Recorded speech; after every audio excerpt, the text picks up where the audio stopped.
सबसे पहले हम अपनी ऑफिस 365 में लॉगिन कर लेते हैं। लॉगिन करने के बाद टॉप लेफ्ट साइड में यदि चेक करते हैं तो 365 के सारे एप्लीकेशंस आपको दिख जाते हैं। इसमें आप देखिए यहाँ पर शेयर पॉइंट ऑनलाइन है। जब आप शेयर पॉइंट पे क्लिक करते हैं तो जो टॉप लेवल साइट है वो ओपन हो जाती है। टॉप लेवल साइट क्या है मैं आपको बता देता हूँ। टॉप लेवल साइट मतलब कि आपकी जो प्रेमाइसेस है या ऑर्गेनाइजेशन है या ग्रुप है, लिए एक मेन साइट क्रिएट हो जाती है आपके अकाउंट से, और आपके मेन अकाउंट से उसके बाद आप जितनी भी साइट्स आप क्रिएट करना चाहते हैं आप क्रिएट कर सकते हैं। तो देखिए यहाँ पर आप देख पा रहे होंगे दो ऑप्शंस दिख रहे हैं, create site and create news post. Create news post के बारे में हम बाद में बात करेंगे, अभी हम क्रिएट साइट के बारे में बात कर रहे हैं। नई साइट क्रिएट करने के लिए जैसे ही आप क्रिएट साइट पर क्लिक करते हैं तो इस तरीके से दो ऑप्शंस मिल जाते हैं। अब ये दो ऑप्शंस किस लिए हैं मैं आपको बता देता हूं। दो अलग अलग तरीके से साइट्स क्रिएट की जाती हैं। एक होती है टीम साइट, दूसरी होती है communication site. Team site basically आपके जो ग्रुप लेवल में काम करने के लिए या आपके टीम लेवल पे काम करने के लिए जो डेटा शेयर करते हैं या टास्क मैनेज करते हैं बेसिकली उसके लिए होती है। जबकि कम्युनिकेशन साइट में आप डेटा वगैरह तो शेयर कर ही सकते हैं, लेकिन बेसिकली ये एक तरीके की नॉर्मल जो इंटरनेट साइट्स आपने देखी होगी जिसमें थोड़ी फीचर्स होते हैं, डिजाइन्स होती हैं, वो उस तरीके से ये कम्युनिकेशन साइट काम करती है।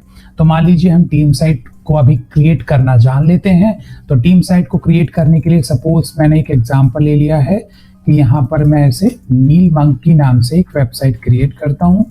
अब इस वेबसाइट को क्रिएट करने के बाद मैं चाहता हूँ कि इसे प्राइवेट रखा जाए, यानी कि मुझे सिर्फ अपने ग्रुप के लोगों को ही दिखाना है या फिर जो ऑर्गेनाइजेशन में मैं काम कर रहा हूँ उन सारे लोगों को दिखाना है। तो मैं उस हिसाब से ऑप्शन सेलेक्ट करता हूँ। जो भी लैंग्वेज आपकी कंट्री की है वो आप सिलेक्ट कर सकते हैं। हम जनरली इंग्लिश सेलेक्ट कर लेते हैं। के बाद हम नेक्स्ट करते हैं और यहाँ पर यदि हमें कोई एडिशनल इंफॉर्मेशन देनी है, जैसे हमें किसी को ऐड करना है, हमें किसी मेंबर को ऐड करना है तो हम ऐड कर सकते हैं। बस इतना करने के बाद आप फिनिश पे क्लिक करते हैं तो आपकी शेयर पॉइंट साइट क्रिएट हो जाती है। शेयर पॉइंट साइट क्रिएट होने के बाद आपको इस तरीके से एक पेज ओपन होता है। इस पेज में आपको बहुत सारे फीचर्स मिलेंगे, मैं आपको एक एक करके एक्सप्लेन कर देता हूं। हम सबसे पहले स्टार्ट कर लेते हैं। लेफ्ट साइड में आपकी वेबसाइट का नाम होता है, होम है, कॉन्वर्जेशन है, documents, notepad, pages, site content, recycle bin, edit. इन सारी चीजों को हम समझ लेते हैं एक एक करके। तो देखिए होम का मतलब होता है कि जो भी आपका मेन पेज है जिसमें आपको की कोई भी डिटेल्स यदि ऐड करना चाहते हैं तो आप एक मेन पेज पर ऐड कर सकते हैं। कॉन्वर्जेशंस बेसिकली आपको आपके आउटलुक पे लेके जाएगा। यदि आपका आउटलुक कॉन्फ़िगर है तो आपका आउटलुक ओपन हो जाएगा। डॉक्यूमेंट्स बेसिकली एक तरीके का ऐसा फोल्डर है जिसमें आप जितने भी डॉक्यूमेंट्स आपके रखना चाहते हैं आप रख सकते हैं। इसमें आप एक्सेल, पावर पॉइंट और डॉक्यूमेंट, वर्ड डॉक्यूमेंट, जितनी भी डॉक्यूमेंट्स हैं आप यहाँ पर रख सकते हैं। अपने डॉक्यूमेंट में अलग अलग फोल्डर्स किस तरीके से बना सकते हैं और अलग अलग फोल्डर्स की में अलग अलग डॉक्यूमेंट्स को कैसे अरेंज कर सकते हैं। उसके बाद यदि आपको किसी ने इस वेबसाइट में कोई डेटा शेयर किया है, कोई इन्फॉर्मेशन शेयर करिए तो यहाँ पर आ जाता है। वन नोट फीचर है वो यहाँ पर दिया हुआ है। पेजेस, यदि आपने इस साइट को क्रिएट करने के बाद यदि इस साइट के अंदर और भी पेजेस ओपन करे हैं या बनाए हैं तो यहाँ पर आपको वो सारे पेजेस मिल जाएंगे। लेकिन यदि आपने पेजेस नहीं बनाए हैं अब तक तो पेजेस आपको नहीं दिखेंगे। जैसे मैंने यहाँ पर जैसे ही क्लिक करा तो अभी एक ही पेज दिख रहा है जो होम पेज है, यानी कि जैसे मैं इसे पे क्लिक करूंगा तो मुझे ये होम पेज में लेके जाएगा। लेकिन यदि मैं और कोई पेजेस ओपन कर बनाता हूं तो वो सारे पेजेस यहाँ पर पेज के नाम पर दिख जाएंगे। साइट कंटेंट में बेसिकली जितनी भी साइट लेवल पे आपने चेंजेस करे हैं, अपडेट्स करे हैं या पहले से जो इन्फॉर्मेशन स्टोर है वो सारी साइट लेवल साइट कंटेंट में आपको मिल जाती है। आगे चल के जितने भी पेज, डॉक्यूमेंट्स, लाइब्रेरी आप क्रिएट करेंगे वो सारी यहाँ आ जाएगी। रिसाइकल बिन का बहुत अच्छा एडवांटेज है कि मान लीजिए कोई भी आइटम, डॉक्यूमेंट या लाइब्रेरी आप डिलीट करते हैं तो वो आपके सिस्टम से हट नहीं जाती, पूरी तरीके से वो रिसाइकिल बिन में चली जाती है और इसलिए आप किसी भी टाइम इसको रीस्टोर करना चाहते हैं तो रीस्टोर भी कर सकते हैं। एडिट, वेबसाइट में यदि आप नेविगेशन को एडिट करना चाहते हैं तो यहाँ से एडिट कर सकते हैं। और इसके बाद यहाँ पर एक और चीज है, चूंकि हमने बात करी थी कि ये एक ग्रुप साइट है, तो ग्रुप साइट टीम्स के साथ भी लिंक हो जाती है। इसका मतलब कि जो भी आप यहाँ पर ग्रुप बना लेते हैं, ग्रुप साइट बना लेते हैं, वही ग्रुप आपके टीम्स में इनकॉर्पोरेट हो जाएगा और टीम्स में भी वही group as a group chat के लिए या ग्रुप कॉल के लिए आप यूज कर सकते हैं। दोनों चीजों को एक तरीके से यूज कर सकते हैं। इसका फायदा कि जो भी चीजें आप शेयर पॉइंट में रखते हैं वो सेम ग्रुप जो टीम्स में अवेलेबल है उसमें भी वो इंफॉर्मेशन या डॉक्यूमेंट आपको दिख जाएगा, डेटा दिख जाएगा, और जो आप उस टीम्स में रखते हैं वो आपको शेयर पॉइंट डॉक्यूमेंट में भी दिख जाएगा। तो ये इसका बहुत अच्छा बेनिफिट है। ओके, अब हम देख लेते हैं ये न्यू फीचर क्या है। तो न्यू में यहाँ पर आपको बहुत सारे अलग अलग ऑप्शंस दिखते हैं, जैसे लिस्ट है, हम किसी आइटम्स को ऐड करना चाहते हैं या किसी डिटेल्स को ट्रैक करना चाहते हैं तो एक लिस्ट क्रिएट कर सकते हैं, जैसे हम नॉर्मल एक्सेल में लिस्ट क्रिएट करते हैं। डॉक्यूमेंट लाइब्रेरी, जैसे यहाँ पर एक डॉक्यूमेंट का फोल्डर है, यदि हमें कोई अलग से डॉक्यूमेंट लाइब्रेरी फोल्डर बनाना है तो बना सकते हैं।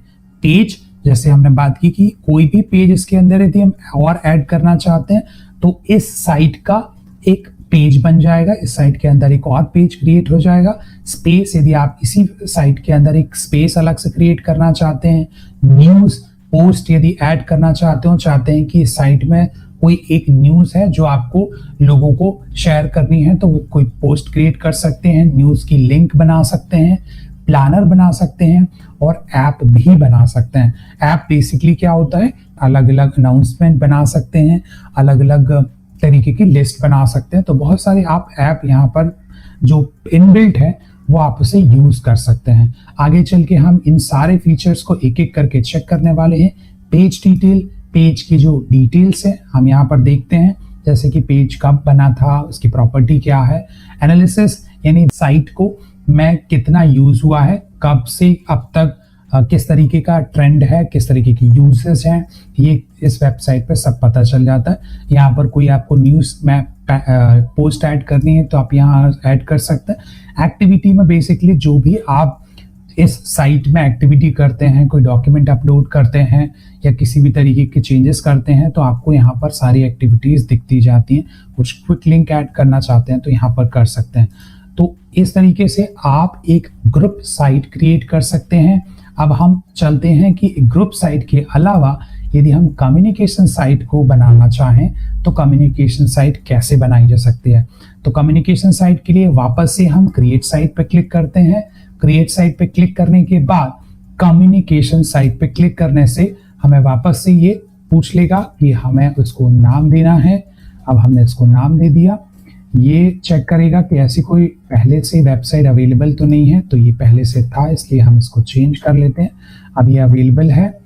यहाँ पर एक और अच्छी चीज है कि यहाँ पर आपको अलग अलग वेबसाइट की इंफॉर्मेशन दी है, अलग अलग तरीके की वेबसाइट को क्रिएट करने के ऑप्शंस दिए हैं। जैसे आप किसी टॉपिक के ऊपर वेबसाइट बनाना चाहते हैं, कुछ चीज शो करना चाहते हैं या प्योर ब्लैंक वेबसाइट क्रिएट करना चाहते हैं, हम यहाँ पर एक टॉपिक की वेबसाइट कर लेते हैं, हम वेबसाइट को क्रिएट कर लेते हैं। तो चूंकि मैंने इसे एक टॉपिक के लिए डिजाइन किया था तो मुझे एक डिफरेंट टॉपिक्स के लिए एक फीचर यहाँ पर पहले से दिए होते हैं। यहाँ पर कुछ न्यूज क्रिएट करने के लिए ऑप्शन होते हैं, कुछ इवेंट्स क्रिएट करने के लिए ऑप्शंस होते हैं, डॉक्यूमेंट्स के लिए और बहुत सारे ऑप्शंस मुझे दिख जाते हैं। जैसे यहाँ डॉक्यूमेंट्स है, कोई पेज ओपन करना, पेज ऐड करना है तो मुझे पेज ऐड कर सकते हैं। साइट कंटेंट ग्रुप साइट में भी देखा था। अब जैसे हमने ग्रुप साइट में देखा था कि सारे फीचर्स जैसे list, document library, page, space, news post, app, ये सारे फीचर्स जैसे ग्रुप साइट में काम करते हैं वैसे ही कम्युनिकेशन साइट में भी काम करते हैं। हम एक काम करते हैं कि हम इसमें एक नया पेज क्रिएट कर लेते हैं। अब नए पेज को क्रिएट करने के लिए हम यहाँ पर पेजेस में जाके यहाँ पर हमने एक सपोज साइट पेज बना लिया।